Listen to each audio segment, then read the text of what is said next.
Cristiano Ronaldo নামটাই যেন এক ইতিহাস। বয়স 40 পেরিয়ে গেলেও যখন তার সমসাময়িক অনেক ফুটবলার টিভি স্টুডিওতে বিশ্লেষক হিসেবে কাজ করছেন, তখনও রোনালদো লড়ছেন বিশ্বকাপের মঞ্চে। তবে এবার তিনি নিজেই জানিয়ে দিলেন এটাই তার শেষ বিশ্বকাপ। স্পেনের বিপক্ষে শেষ 16 ম্যাচের আগে সংবাদ সম্মেলনে রোনালদোকে প্রশ্ন করা হয়, এই বিশ্বকাপের পরও কি তিনি খেলে যাবেন? উত্তরে পর্তুগালের অধিনায়ক বলেন, আমি যখন চাইব তখনই অবসর নেব, অন্য কারো ইচ্ছায় নয়। এখন আমার একমাত্র লক্ষ্য দলের জয়। এরপরই তিনি নিশ্চিত করেন এটাই তার শেষ বিশ্বকাপ। তবে তার আশা, সুরাশা, স্পেনের বিপক্ষের ম্যাচটাই যেন বিশ্বকাপে তার শেষ ম্যাচ না হয়।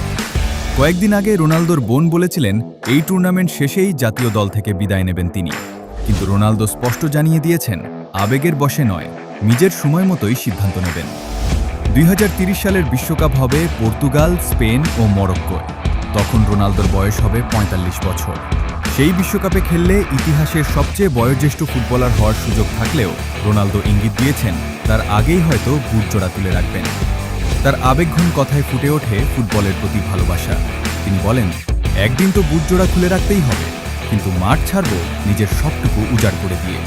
ফুটবলকে আমি আমার সব কিছু দিয়েছি, আমি খেলি শুধু খেলাটাকে ভালোবাসি বলে। এই বিশ্বকাপেও রোনালদোর পারফরমেন্স ছিল প্রশংসনীয়। 4 ম্যাচে করেছেন 3 গোল।